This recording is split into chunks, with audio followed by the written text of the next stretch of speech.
નમસ્કાર મિત્રો, આપણે જૂનાગઢ મ્યુનિસિપલ કોર્પોરેશનમાં driver cum pump operator work ટ્રેનની જે ભરતી છે એના જે 7 ટેસ્ટ છે એની વાત કરીએ તો પંપ એન્ડ પીટીઓ ટેસ્ટ જે મહત્તમ 1 મિનિટમાં 2 પ્રયત્ન આપવામાં આવશે. બીજું છે પ્રાઇમિંગ ટેસ્ટ જે મહત્તમ 1 મિનિટમાં એના પણ 2 પ્રયત્ન આપવામાં આવશે. ત્રીજું છે મોનિટર ટેસ્ટ મહત્તમ 1 મિનિટમાં એના પણ 2 પ્રયત્નો આપવામાં આવશે.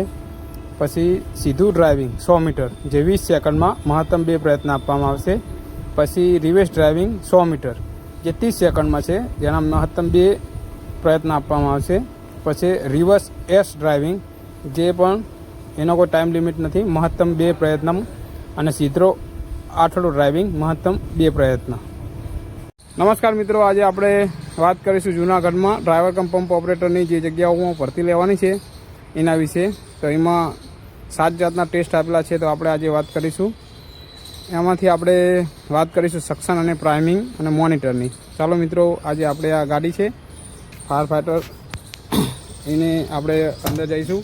અને આ છે અમારા જીગરદાન પાયલોટ, તે આપણને ગાડી ચાલુ કરી પીટીઓમાં પાડીને બતાવશે. અને પછી આપણે વાહે જાવ. કરો જીગરદાન ચાલુ. જો આ ગાડી ચાલુ કરી છે. હવે આપણે હેન્ડ બ્રેક ખોલવી જોઈએ.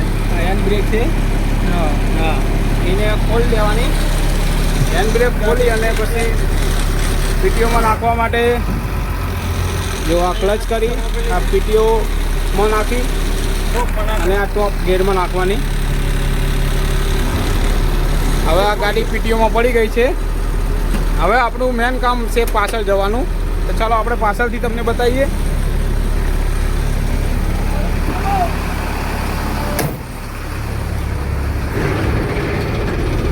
તો મિત્રો, આપણે સક્શન માટેની તૈયારી કરી છે. 2 સક્શન હોજ લગાવેલા છે. સક્શન હોજની વાહે મેટલ સ્ટેનર લગાવેલું છે અને બાસ્કેટ સ્ટેનર લગાવેલું છે. આ છે આપણા રાજેશભાઈ અને આ છે સોઢાજી. અમારી આખી ટીમ વર્કથી કરીએ છીએ. અને આ છે પાણીનો ટેન્ક. આમાં આ હોજ પાઇપ નાખી અને પછી આ છે આપણે પ્રાઇમિંગનો વાલ. આ પ્રાઇમિંગનો વાલ ચાલુ કરી અને પછી આપણે સક્શન કરીશું. અને પછી આ ડિલિવરી થ્રુ 4 ડિલિવરી પર લાગેલા છે, ત્યાંથી પાણી આવશે. 4 ડિલિવરીથી પાણી આવશે અને આ સક્શન થઈ જાય. પછી આપણે સક્શન ચાલુ થઈ જાય પછી પંપ ટુ મોનિટર. આ પંપ ટુ મોનિટર છે, તમે જોઈ શકો છો. આ વાળ ખોલશો એટલે ઉપર મોનિટર લાગેલું છે, જે મોનિટરમાં પાણી ચાલુ થઈ જશે. તો ઉપર જઈને આપણે બતાવી દઈએ કે મોનિટર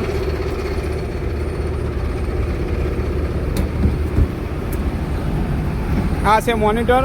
અહીંથી આપણે પાણી આવી જશે. તો મિત્રો, તમારા 3 ટેસ્ટ અહીંયા 3 ટેસ્ટ પૂરા થઈ જશે. તો ચાલો આપણે તમને હજુ વિગતે સમજાવીશું. બરાબર.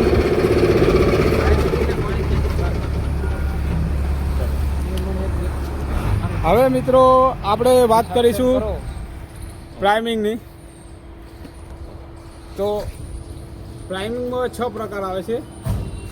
એક ઓટો પ્રાઇમિંગ, એક મેન્યુઅલ પ્રાઇમિંગ, એક water ring priming, rotary gear priming, 2 4 5 અને એક એક્ઝોસ્ટ પ્રાઇમિંગ. આ 6 પ્રકાર પ્રાઇમિંગના આવે છે. પ્રાઇમિંગ એટલે પંપમાંથી અને હોજ પાઇપમાંથી હવાને બહાર ખેંચીને શૂન્ય અવકાશ કરવાનું અને ત્યાંથી પછી આપણે સક્શન કરીએ. સક્શન એટલે પાણીના સ્ત્રોતમાંથી ગાડી ભરવાની. ગાડી ના ભરવી હોય તો તમે ડાયરેક્ટ પણ મોનિટરથી યા ડિલિવરીથી પાણી થ્રો કરી શકો છો. બરાબર. આ હતું આપણું પ્રાઇમિંગ ટેસ્ટ, સક્શન અને મોનિટરનો ઉપયોગ કઈ રીતે કરવો. તમે પાછળ ગાડીમાં એકવાર ચાલુ ગાડી હતી, ફરી બતાવી દઉં, તમે જોઈ શકો છો. જૂની ગાડી છે એટલે આમાં એડજસ્ટ થોડો જૂનો છે. આ પ્રાઇમિંગ પંપ અહીં હોઈ શકે, અહીં હોઈ શકે. આ થ્રોટલ છે. બધી ગાડી પ્રમાણે અલગ અલગ હોઈ શકે છે. તો પહેલાં આપણે સક્શન કરતાં પહેલાં પ્રાઇમિંગ કરવું જરૂરી છે. પ્રાઇમિંગ કર્યા પછી આપણે સક્શન ચાલુ થશે. અને સક્શન ચાલુ થાય એટલે આપણે મેન વાલ ચાલુ કરવાનું રહેતું નથી. ડાયરેક્ટ ડિલિવરી કરવી હોય તો ડાયરેક્ટ ડિલિવરી, અને મોનિટર કરવું હોય તો મોનિટર, અને ગાડી ભરવી હોય તો પંપ ચાલુ કરવું જોઈએ.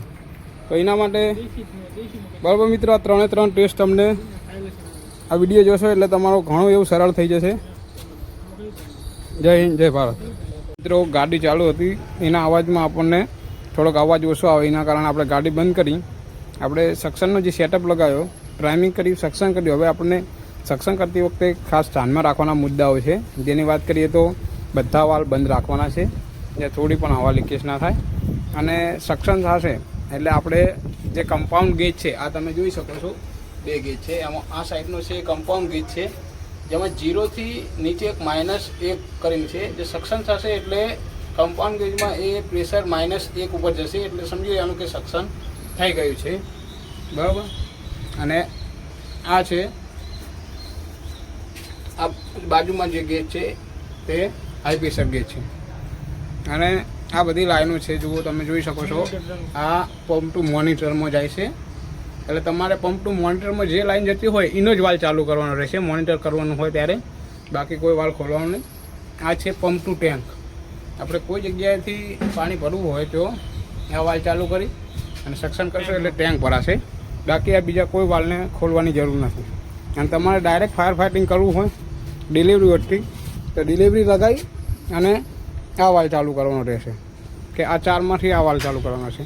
આ મેન વાલ્વને ચાલુ કરવાનો રહેતો નથી. અને મોનિટર ચાલુ કરવું હોય તો આ વાલ્વ ચાલુ કરી ઉપર મોનિટર કરી શકો છો. અને ગાડી ભરવી હોય તો આ વાલ્વ ચાલુ કરી શકો છો.